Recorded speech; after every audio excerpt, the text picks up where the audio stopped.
Hey everyone, this is Brian Doyle, and I'm here with the latest installment of MSP Business School. With me, as always, are my two lovely co-hosts, Tim McNeil and Rob Rogers. What's going on, guys? How you doing today? Doing well. Doing pretty well. Doing Yeah. pretty How well. you doing?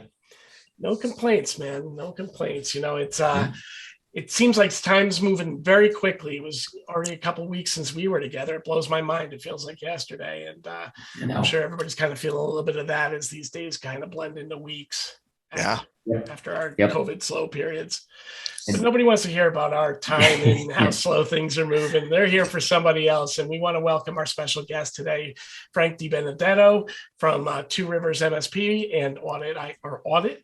And where he's here today to tell us a little bit about his backstory and, share a little bit about how he got to where he is today. So Frank, thank you for joining us.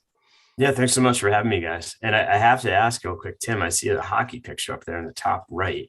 Yep. And, little fun fact, I was at the Garden last night in New York. Oh, you for went? Yeah, Rangers, triple overtime loss. Yeah. So I was saw a some of it. heartbreaker. Yeah, I saw some of it. I actually, a friend of mine from DC came up and went to that game. Oh, really? So, Okay. yeah, he was there. So I'm a Sabres fan, which take that for what it's worth. But Rangers are good this year. New York team, we'll give you that part. Yeah. Did you make it through the whole game or did you have to cut out? Oh, yeah, no, I stayed. It's playoff hockey. You don't leave early. Yeah. You don't like they Yeah. blacklist you. Yeah. If you leave early, you're never allowed to go back into Madison Square. Yeah. Awesome. So with that, let's kind of transition a little bit, Frank, and maybe tell us a little bit about your backstory and, what you've been doing in the MSP community. Yeah, sure. So, I came into the MSP community a little bit in an unorthodox way. I was in the financial services world, kind of doing internal IT, and the agents there would sort of come to me from time to time and say, "Hey, we have a client. It's a law firm, it's an accounting firm, whatever, and they're looking for an IT guy." It's back in the '90s, I guess. And so I said, "Yeah, I've got the day job, but." I got things running pretty well. So I'll work with them if they kind of buy into my brand of IT, and if they pay me monthly to kind of maintain things, then I'll just charge them when there's support. And my idea is if I had them, maintaining things properly, they wouldn't call me that much. Right. So it was sort of like my step into managed services without knowing there was like a whole world. So that's kind of how it started. Eventually, I left and launched Two River Tech. And I've been doing that in MSP in New Jersey. Grows pretty steadily. We're one of the largest ones, I think, in central New Jersey right now.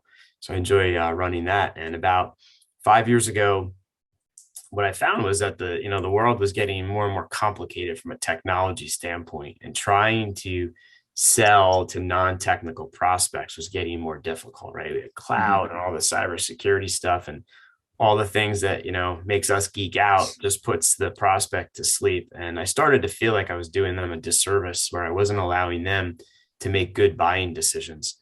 And a lot of it was around my sales process, and I couldn't find anything out there that was helpful. So I created audIT, and I built that, and it just made it easier for me to sell.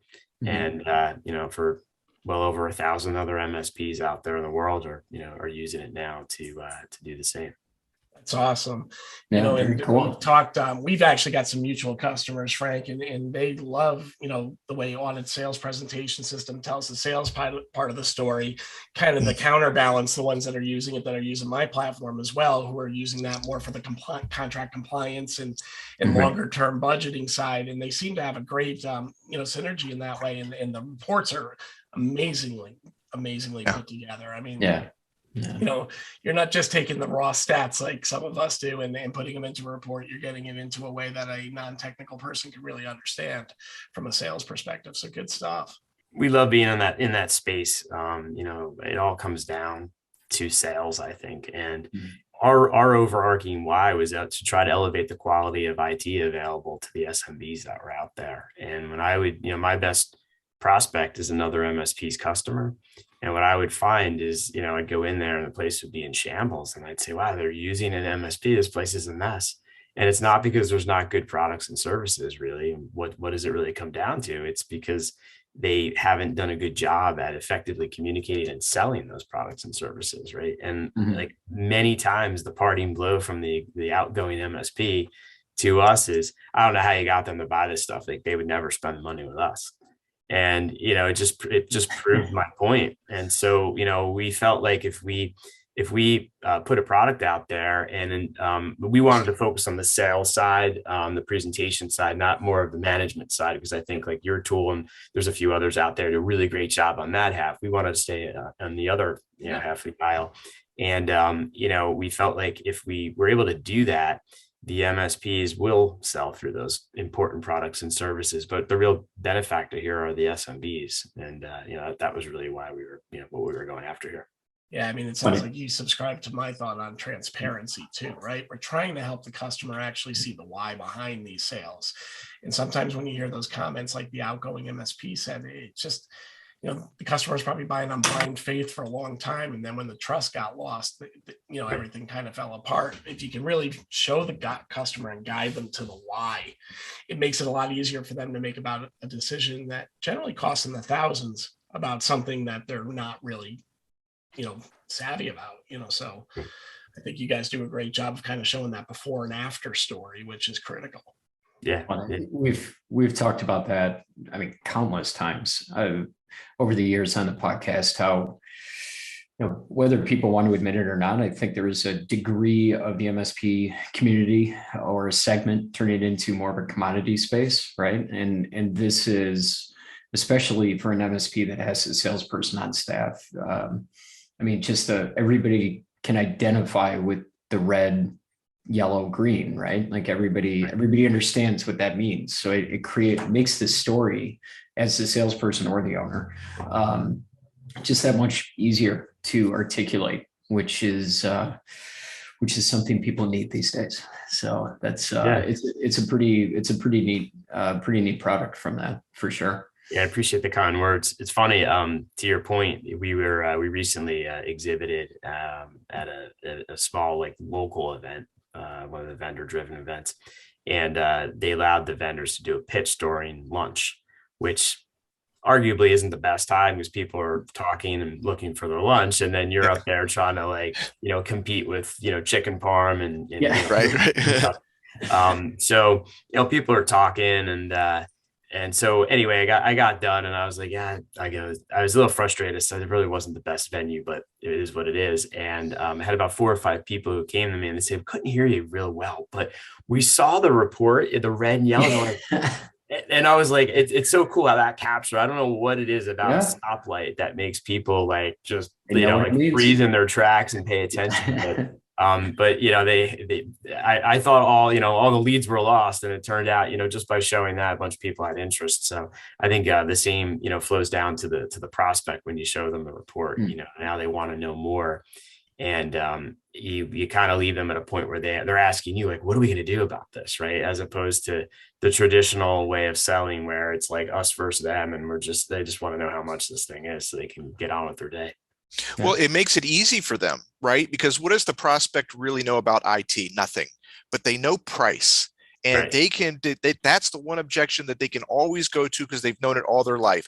But now when they go to a green, yellow, or red, they're back in the fight and they can talk about that without feeling stupid, right? I mean, that's it. They understand that intuitively and they can ask smart questions. And I think that's what really makes the difference between somebody who uses this type of system and somebody who just uses a wall of text in their proposal, right? That wall of text just falls over on the prospect and knocks them out. And that's the reason why they're at that sales maturity level of a 0 or a 1. And then when they come up to something like this, it's pretty powerful. It's a pretty powerful system. I like it. Yeah. Yeah. I mean, I think, when you really think about it, what can people understand? It's the before and after. Everybody wants to know the result. So when you're looking, at that report, you see some colors and you see what those colors can look like if things get rectified. It takes care of itself, right? And the customer feels much more confident. Yeah, that's really the concept of gap selling. There's a book out there, author's name Keenan. He's actually doing a webinar with us later this month. But it really talks about the psychology behind that which is, the gap selling is, hey, every sale, there's a gap. It's a difference between where they are today and where we want to get them to. The bigger the gap, the more value, the more likely they are to buy. And that's really what this plays off of. I always tell a prospect, I say, look, before I can propose anything to you, I need to know where you're at today, but more importantly, you need to know where you're at today. And so much of what I'm doing is I'm just listening to them, like, kind of just puke out all the things that are wrong, like then this, and then that, and then this. And, I'm just taking the notes and, documenting. And I just translate that into a current state audit report. And even if that's all I do, it's the first time usually anybody has ever taken all that spaghetti in their head and organized it for them. I say, hey, here's what it looks like visually. Here's where it is quantitatively, scored. Right. And, and yeah, you want to know what all the red and yellow means. Let's look at some high level details here so you can kind of understand I didn't just make this up. And they get like a sense of calm, like, all right, this is great. Someone's actually listened to me. And then it's like, hey, what are we going to do to solve this? Right. So now I'm there and I'm selling a solution. I'm not selling products and services. And then that becomes that future state. And the one thing I always argue about is a proposal. Everyone uses the proposal to present, right? That's like what this industry has been taught. Oh, go run a quote and we'll just show them that. But that works if you know what you're buying. Like you said, Rob, like if you're like looking for hammers or something and like you can look at the details of that. But like, how do you take the future state of what we sell as MSPs and show the value of that on a proposal? We just speak that universal language of dollars and cents and go to the last page. Whereas with this, we can show them and say, listen, you're going to be at a 97 and all this is green. And let me show you all the things we're going to remediate with our solution. And I never take the proposal out when I sell. I do tell them how much it is on the audit report so that, hey, it's $5,000 a month, but I don't give them the parts list for it. Why would I? They don't know. Never. Yeah. And nothing good comes of it. They're either going to give it to the current MSP or they'll find another guy, give him my recipe, and the guy's going to sell it for $100 less a month. Yep. So that's how I sell, but it doesn't make it easy for them to buy now because they see the value and they understand where they are today, where they'll be tomorrow. Whereas most of the competitors, if I go head to head, they just show up with proposals. So, now sometimes or the net detective report. Yeah, exactly. Just show up with the deck page of the net detective report and say, here you go. Those are great. Those are great tools. Like RapidFire is an awesome tool. And, I think it's necessary, but I for me, at least, I don't like to show all that data. I think if we are going to go that direction and do the scans, that's really for me to use in the diagnosis. And then I like to package this up with audit to be able to kind of make it easy for them to understand what we found. So I think it's good for the third party credibility, be able to rely and say, hey, this is a third party industry tool that, is a standard. However, I'm not going to show you raw data and let you come to a conclusion. I am now, as the doctor, I'm going to, take a look at what we found, and I'm going to make this easy for you to understand and, tell you what you should do about it. Yep. Yeah. So Frank, you brought up something during your conversation there, really about the, the show up and throw up, that kind of approach to selling. And, I don't know your thoughts on this, but, I found it very hard for some of these technology leaders to kind of shift into that proactive thinking and actually caring about, the key initiatives the company's going after outside of just the realm of tech and trying to understand the bigger picture with a customer. What are some of the things that you're doing to try to help guide, with audit to help guide that person who's not really a salesperson, but in a sales role all of a sudden into using the platform? So I think the one thing that helps guide them is we provide an electronic fact finder. It's like a framework for the types of questions that you should be asking. So when I looked at my the path of my career as an MSP, like on day 2, we were asking business level type questions, right? We were trying to unearth the pain and figure out what their problems were. When data collection, our network scanning tools became popular, a lot of us switched to that because it was easier, right? It was easier just to show up, plug in the thumb drive, run some scans, and come in with a proposal. So it made me a little bit lazy. It allowed me to do more proposals, right? Because it didn't take me as long, but I would say it was a lot less effective. So it's funny because with audit, we get a lot of MSPs that say, how's the data get in there? Like there's some sort of magic. And I'd say, you ask that question because you're so used to scanning for things. But, if we look at a list of 100 things, I bet you can only scan for 10 of them these days, right? The other 90 are either the business level questions that you're talking about, Brian, or things like, I don't know, is there a lock on the door to the server room? Like you can't scan for that, right? So and everything in between. So, like what we did was we said, we'll put together a fact finder where you can either use the ones we've created like templates for, or you can create your own. And, then you use that with your sales people or, sales engineer, whoever goes out and does these.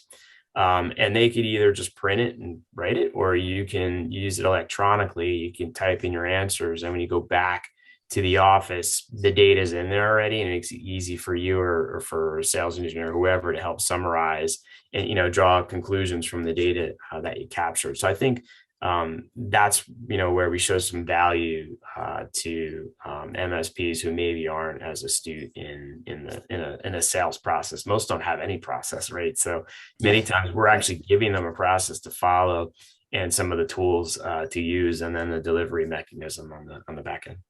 So Frank, that brings me to a point I want to bring up here. Like you're clearly a very good salesperson, and you've grown your company pretty well.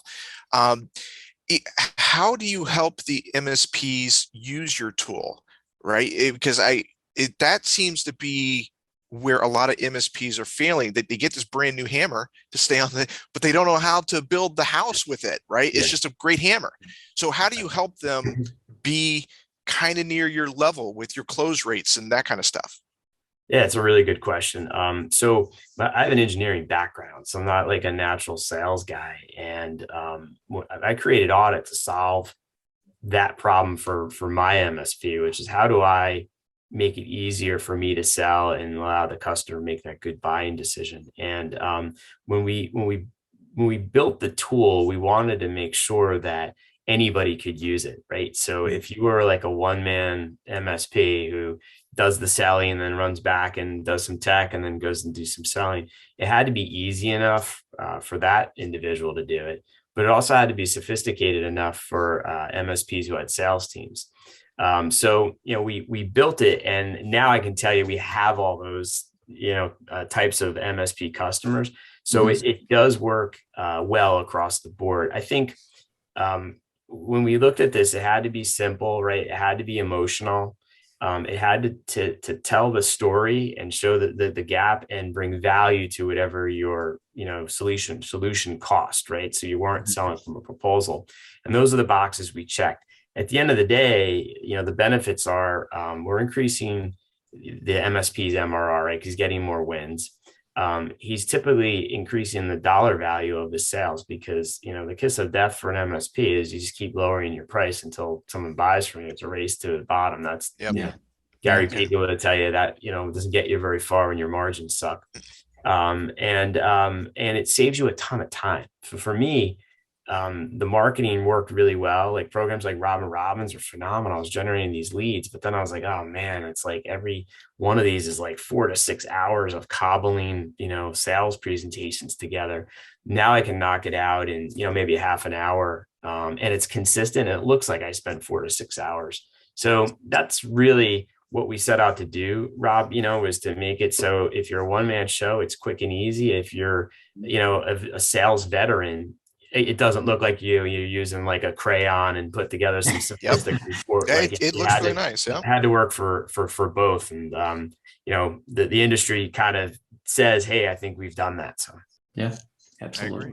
So let's shift gears a little bit and maybe talk about one of those catalyst moments in your career, that thing that may have changed you, whether it was good or bad, and kind of helped drive you to where you sit today with both Two Rivers and audit. Yeah, that's a cool question. So I think when I look back, a pivotal moment was back in 2012 when Hurricane Sandy hit, or 2011, somewhere in that range. And Hurricane Sandy hit New Jersey. It kind of came up the East Coast, but it like literally went like right over where my MSP, where we live. And our area was without power for like 10 to 14 days. And so up to that point, I sold traditional managed services. We always talked about business continuity, but, no one ever thought that would ever happen. And so, we went looking for cloud solutions at that time. If you walk down the vendor hallways, you guys know that there's always some theme or a topic that all the MSPs are flocking to. I remember everybody was changing RMMs, every year or every week, whatever it was. And then, cloud. So cloud was like the big thing. And there are all these cloud companies popping up. And I said, I'm going to try to get ahead of this. I don't want to be the last guy selling a server. And so, we found a company lined up for a lot of reasons, with our verticals, our geographic area. And we were about to, sign the agreement with them to become a partner. And Hurricane Sandy hits, and we experience, 10 to 14 days without power. And my customers are like, holy crap, we need to be in like the cloud yesterday. Yeah. So I was like, well, if this isn't ready, served up, what is? So I'm like, and I had already vetted the companies, and I said, well, I hope it goes well, because like I'm all in on this. So I'm still here, fighting another day. So I think I selected correctly. And so we started to put companies up into this cloud platform. And for the first time in my career, we were actually having a real impact on how my clients ran their businesses. It wasn't just like, hey, your server has less dust on it and a new warranty now. Now it's like you can work from anywhere and you can do all this stuff you didn't do, and let's throw VoIP in there. And now you can, you guys, holy crap, man, we could open up offices wherever. And that whole like hybrid model started to become more prevalent. So that was a turning point. And then it probably took us about 3 years. We moved most of our customers up there, and we changed our model. We stopped selling servers, right? Like if somebody came to me and was dying for me to take over some, pile of old servers, if they weren't interested in moving to the cloud, we just said it wasn't a good fit for us. So it allowed us to stay highly leveraged and aligned on our solutions, because, we weren't supporting like a ton of different things. I never did break fix. So like this brand of cloud, consulting worked really well for us. And then the next one, of course, would be when the pandemic hit. I always thought it'd be another hurricane and I'd look like a genius. Who would have thought a pandemic, right? I didn't even know what that, like, I didn't even think that was real. That's like one of those things buried in the legal clause of an agreement. Yeah, you learned about that in history. Like, yeah, exactly. So what I found was our clients were like, oh, thank God we've been on this platform, because we work anywhere from any device already anyway. So we can't get to the office. It's no big deal. Yeah. And we actually found they were onboarding more of their employees, because so we had some that, maybe weren't like full cloud users. They just used a computer locally. And now they're like, Sally needs to be on. So my brethren in the IT industry are like trying to figure out like where you can get the best deal on splash top or remote control software, which to me was like, holy crap, we did that like 15 years ago, right? Like people are still using this stuff. We were just, we were seeing our MRR driving up because we were seeing expansion of sales. So those were some like pretty pivotal moments. Plus, it was good validation that we were selling the right technology. And what we see today now are two things. One is we're getting prospects from companies whose MSPs have kind of failed them for the last couple of years, and they've had enough. And now it's time for a change. We're also seeing a lot of businesses who've had internal IT. Usually like one guy, he's been there forever, and they're still running 2003 server, and he saved them all this money over the years, and the guy wants to retire. And now the companies are like, the timing's perfect, right? Because the guy wants to retire, his salary is going to be shed, and we can pick that up, from the managed services standpoint. And we can modernize them. We can get rid of, like all the old server and junk they have there, and actually put them into, the modern, technology. So we see all that. And those were some pivotal moments, I think, in the career, which kind of, has brought us to where we are today. And of course, launching audIT, we talked about that, but that was a big piece of, I think, my sales success, because it just made it easier for me to get the right solutions into the hands of the prospects that we wanted to sell to. Well, fellas, that's bringing us up to about our time here. Frank, I really want to, thank you for joining us here today. Valuable conversation here. For anybody that's looking to get in touch with Frank, we will be including his LinkedIn profile with the podcast, and this episode will be up on mspbusinessschool.com or anywhere that you get your podcast. Fellas, Brian, Tim, do you have any closing thoughts? Just to talk about what Frank was saying, I mean, it's kind of funny, you talk about Superstorm Sandy, Rob and I, actually all three of us were in Connecticut at the time, and to see where the industry has come just since then. I mean, It's you talk amazing. about having servers on site.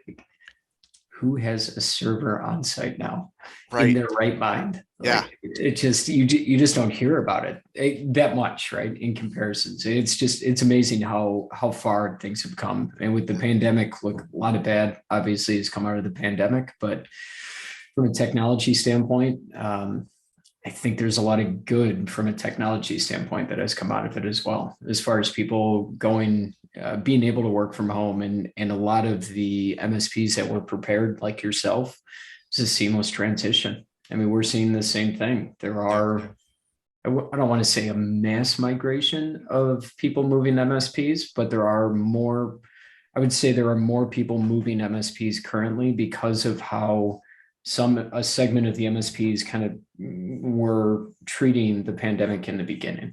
And I think people are, they just kind of had enough of it. And I think they feel safe now. They feel safe to move. Right. Exactly. Totally agree. So that's kudos. And you got ahead of it. That's very cool. Thank you. Very cool. And I'll just close with, hey, disasters happen, right? We're going to continue to see these different things get thrown at us, and they're going to help us adapt and come up with new ideas. But one thing doesn't go away. If your customer doesn't understand what you're trying to sell to them, they're probably not going to buy. So, that's the most important part of any process. And it's the tail that wags the dog of having all those great tools and things that can help you prevent against these disasters that strike us. So that, from my seat, Frank, thank you so much for joining us. Yeah. Really, Appreciate it. Thanks for coming on. Okay. As always, thanks very much, fellas. Take care. Thanks, guys. Bye now. Thank you.